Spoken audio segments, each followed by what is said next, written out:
जय गुरुदेव। गुरुर्ब्रह्मा गुरुर्विष्णु गुरुदेवो महेश्वरः, गुरुः साक्षात् परम ब्रह्म तस्मै श्री गुरुवे नमः। अर्चनी वंदनी प्रातः स्मरणी परम पूजनी गुरुदेव के चरणों में बारंबार वंदन कर आरंभ करते हैं। राजा भोज द्वारा रचित जो ग्रंथ है सम्रांगण सूत्रधार, उसका अध्ययन चल रहा है और आज इस क्रम में चौथा पाठ अपन ले रहे हैं। अध्याय 3, उसका नाम है प्रश्न। पूर्व के अध्याय में पहला अध्याय था महासमागमन, उसमें ब्रह्मा आदि सब एकत्रित हुए। दूसरा अध्याय था विश्वकर्म पुत्र संवाद, कि विश्वकर्मा जी ने अपने चारों मानस पुत्रों को याद किया, जय विजय सिद्धार्थ और अपराजित, और उनसे कहा कि पृथ्वी लोक पर राजा पृथु के लिए विभिन्न नगरों का निर्माण करना है, राजधानी बनाना है, और आप इस कार्य में मेरी सहायता करो। तो अब जो उनका पुत्र है जय पुत्र, तो वह अब विश्वकर्मा जी से कहते हैं। पहला श्लोक है। उसके पश्चात जय नामक पुत्र ने अपने पिता विश्वकर्मा जी की बात सुनकर हाथ जोड़कर गंभीर एवं मधुर वाणी में कहा। अब जो उनके पुत्र हैं जय, वो विश्वकर्मा जी से कहते हैं, क्योंकि विश्वकर्मा जी ने कहा कि आप सब मेरी सहायता करो, चारों दिशाओं में जाओ और सुंदर नगर आदि का निर्माण कार्य करो।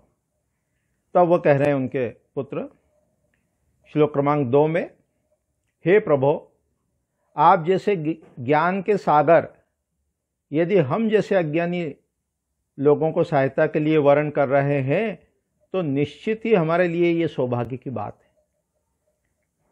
पुत्र कह रहे हैं बड़ी विनम्रता से, प्रसन्नता से, और अपने आप को गौरवान्वित महसूस करते हुए पुत्र कह रहे हैं पिता से कि आपने इस कार्य के लिए हमको स्वीकार किया, चयन किया, ये हमारे लिए एक सौभाग्य की बात है। श्लोक क्रमांक 3, हे प्रभो, आप लोक व प्रजा के भले के लिए, ये जो वास्तुशास्त्र का विषय है वह पूरा समझने में अत्यंत कठिन है, उसका पूरा वर्णन करने में आप समर्थ हैं, अतः आप हमको उसके बारे में बताएं, वास्तुशास्त्र के बारे में बताएं। अब यहाँ जो है वो हमको जिज्ञासु के, भक्त के लक्षण प्राप्त होते हैं कि प्रश्न को किस प्रकार रखना, जिज्ञासा को किस प्रकार रखना, किस प्रकार अपनी जिज्ञासा को प्रस्तुत करना, उसकी एक झलक अपने को देखने को मिलती है। और जो जिज्ञासु है, यहाँ पुत्र जिज्ञासु है, उसको पूरे विषय का जो है वो स्कोप का, क्षेत्र का ज्ञान है, उसको मालूम है कि वास्तु में किस प्रकार से आगे बढ़ना। तो उसके प्रश्नों से हमको ये आभास प्राप्त होगा कि शिष्य भी है जो वो उतना उत्सुक है, जिज्ञासु है। अभी तो क्या है, अभी तो थोड़ा परिभाषा सा बदल गई। आज तो कोई किसी कोर्स को करने का इच्छुक है, उसने फीस भर दी, उसका शुल्क जो है वो जमा कर दिया और वो जिज्ञासु बन गया। यहाँ हमको जिज्ञासु के और भक्त के लक्षण भी प्राप्त होते हैं कि किस प्रकार से प्रश्न करना, कैसी जिज्ञासा रखना। यहाँ ये देखेंगे कि पुत्र को या जिज्ञासु को मालूम है कि वास्तु का जो क्षेत्र है, वो विषय है, वो कितना व्यापक है। तो उनका प्रथम प्रश्न है श्लोक क्रमांक 4 में कि पहले पूर्ण प्रलय में जब एकार्णवी अवस्था थी, तब उसमें से महाभूत, अमरपुरी और नक्षत्र चक्र कैसे उत्पन्न हुए। ये जो लगभग 300 प्रश्न जय करेंगे विश्वकर्मा जी से, वो पूरा वास्तु का स्कोप है, वास्तु का क्षेत्र है, कि वास्तु का जो विषय है वो कितना व्यापक है और कितने क्षेत्रों का ज्ञान हमको होना चाहिए। तो पहले कहते हैं कि देखो, जब एकार्णवी अवस्था थी, अर्थात पूर्ण जल ही था, या ऐसा समझ लो कि केवल एक ही तत्व था, अद्वैत कहते हैं उसको, तो उससे ये क्रिएशन कैसे हुआ, उससे ये सारी सृष्टि कैसे बनी। उसको चाहे महाभूत कह लो, अमरपुरी कह लो, नक्षत्र चक्र कह लो। तो एकार्णवी जो अवस्था थी, उस अवस्था से ये विभिन्न स्थितियां बनी कैसे, ये कैसे सारा जगत का निर्माण कार्य आरंभ हुआ, निर्मित हुआ। जो एक की अवस्था थी, अद्वैत अवस्था थी, उससे कैसे कैसे वो विभिन्न तत्व आदि बने और सारी सृष्टि का निर्माण हुआ।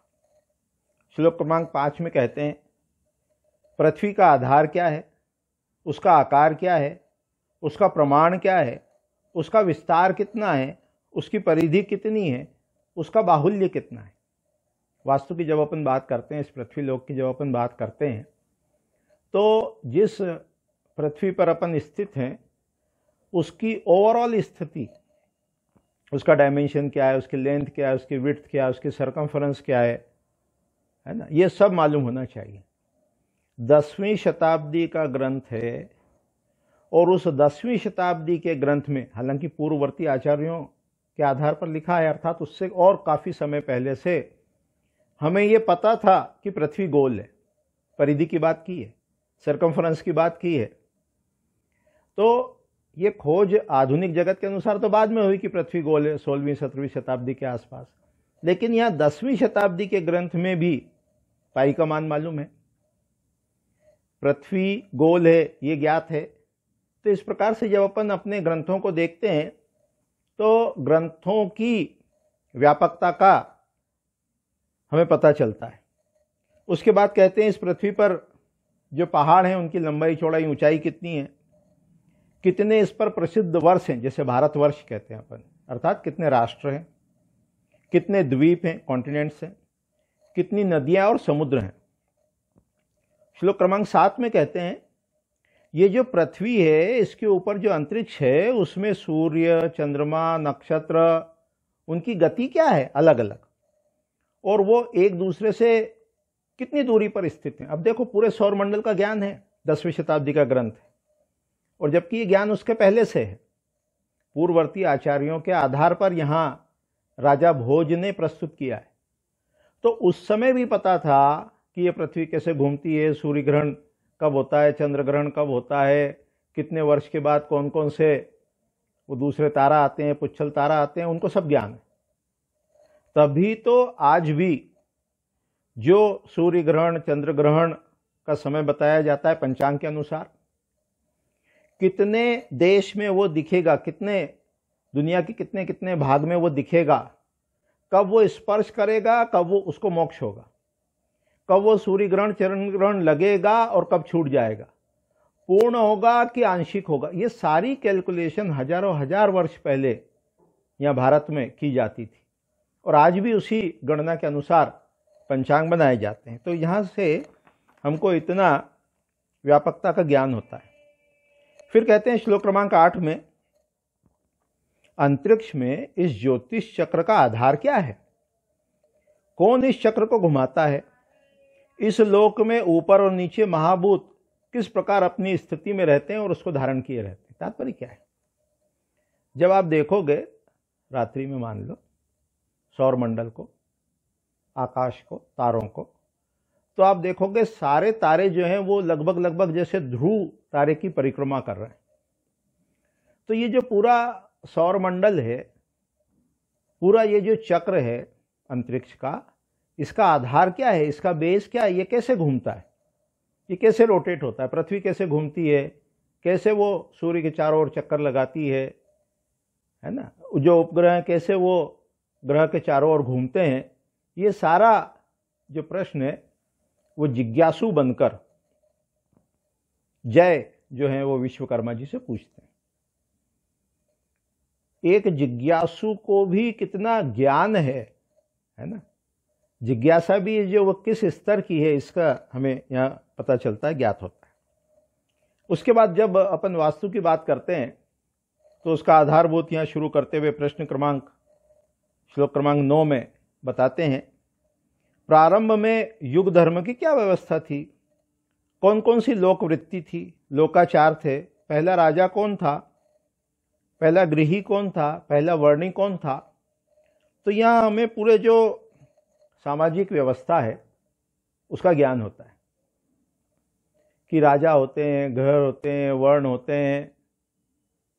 पहला वर्णी कौन था, 4 जो वर्ण हैं, ब्राह्मण, क्षत्रिय, वैश्य, शूद्र, ये वर्ण कैसे बन गए, राजा कौन था, गृही कौन था, फिर आगे कहते हैं कि श्लोक क्रमांक 10 में, इस पृथ्वी पर कितने देश हैं, कितने राष्ट्र हैं, कितने कंट्रीज है, कितने प्रकार की भूमि है, और जन पदाश्रय कहाँ पर और किस प्रकार बनवाना चाहिए।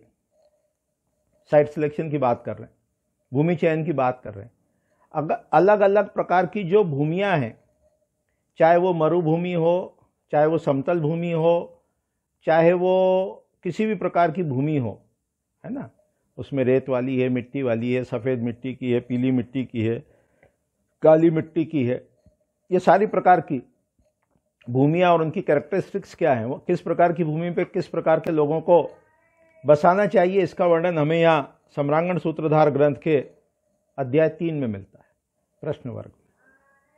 यदि कोई रिसर्च करना चाहे, शोध करना चाहे, तो उसका आरंभ भी अध्याय 3 से होता है कि हमें यहाँ, क्योंकि इसका विस्तार सम्रांगण सूत्रधार ग्रंथ है, तो हमें यहाँ देखना चाहिए, समझना चाहिए, जानना चाहिए कि ये जो प्रश्न किया, अब इसका उत्तर कौन से अध्याय में, तो उसको यहाँ पर कोट कर सकते हैं कि ये जो है ये इस अध्याय में, नगर नियोजन इस अध्याय में, क्योंकि इसी का विस्तार पूरा सम्रांगण सूत्रधार ग्रंथ है। अब साइट सिलेक्शन की बात कर रहे हैं श्लोक क्रमांक 11 में।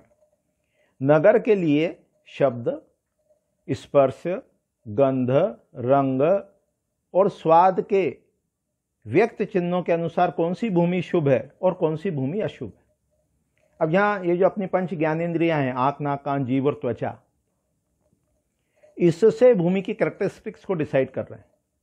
कौन सा रंग शुभ है, कौन सी गंध शुभ है, किस वर्ण के व्यक्ति के लिए शुभ है, कौन सा स्वाद शुभ है।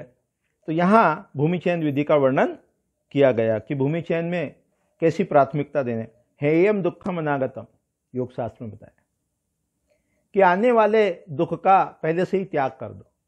तो जब अपना साइट सिलेक्शन बहुत अच्छा होता है, बहुत स्ट्रांग होता है, तो आने वाले बहुत सारी जो परेशानियां हैं भविष्य की, उसको हम छोड़ सकते हैं, उसका त्याग कर सकते हैं। इसलिए वास्तुशास्त्र के ग्रंथों में भूमि चयन को बहुत महत्व दिया है।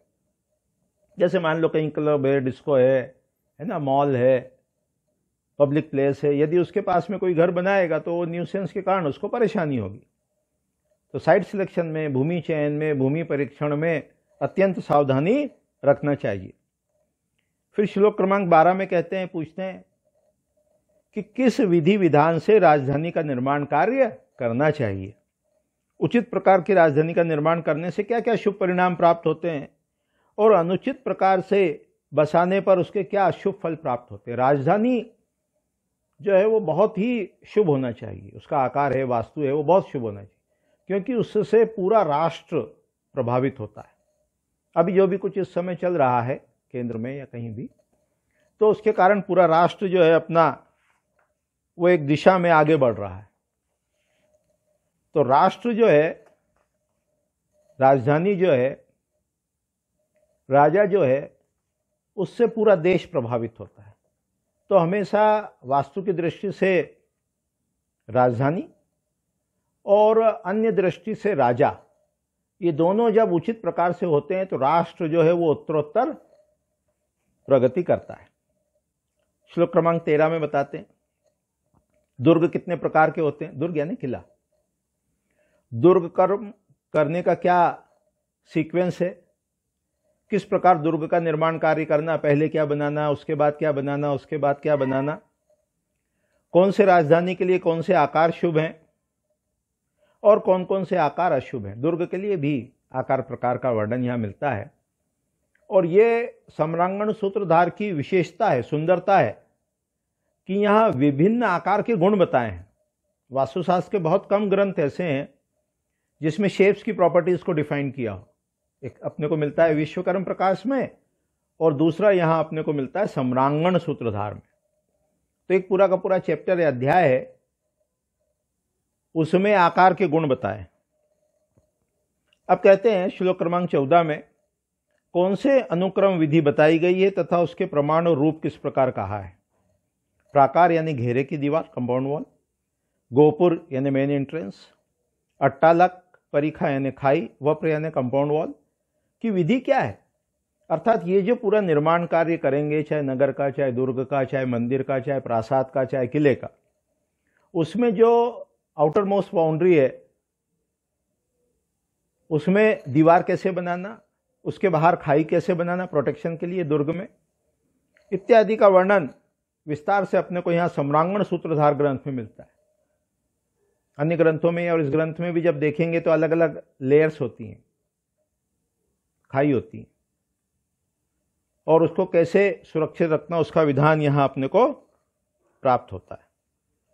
श्लोक क्रमांक 15 में बताया, नगर नियोजन करते समय नगर के विभिन्न विभाग, निर्गम द्वार बाहर जाने का रास्ता, प्रतोली, अट्टालक, रथ के लिए मार्ग, चौराहे, मार्ग की रचना किस प्रकार करना, पूरा टाउन प्लानिंग से रिलेटेड है कि चौराहे कैसे बनेंगे, स्क्वायर्स कैसे बनेंगे, रिंग रोड जिसको आप कहते हो वो कैसे बनेगा, मंगल वीथी कैसे बनेगी, मुख्य द्वार तक नगर के सेंटर से जाने का रास्ता कैसे बनेगा, इसका विस्तार से वर्णन टाउन प्लानिंग का, चौराहों का, छोटे रास्तों का और छोटे रास्तों का, तिरछे रास्तों का, डेड एंड रास्तों का और महामार्ग का पूरा विस्तार से वर्णन यह सम्रांगण सूत्रधार ग्रंथ में अपने को प्राप्त होगा।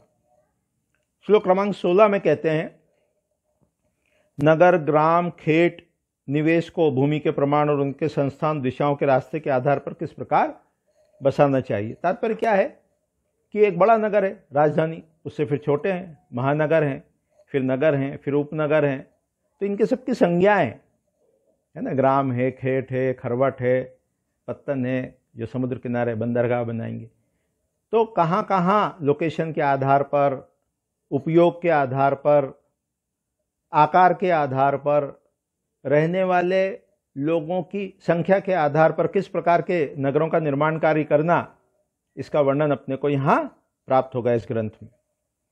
फिर बताया कि नगर के अंदर पहले किन किन द्रव्य को क्रम से रखना, किस स्थान पर इंद्रध्वज का निवेश करना।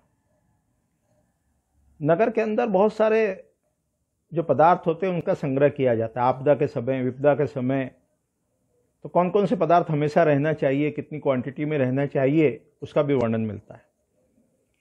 फिर एक इंद्रध्वज होता है, उसकी स्थापना करते हैं, जैसे आजकल वो 26 जनवरी को परेड निकलती है दिल्ली में, अपने भारत में, उसमें सब वो प्रदर्शन करते हैं, कितने अपने पास आयुध हैं, कैसे कैसा रक्षा के उपकरण है इत्यादि का, राष्ट्र की जो शक्ति है उसका प्रदर्शन किया जाता है।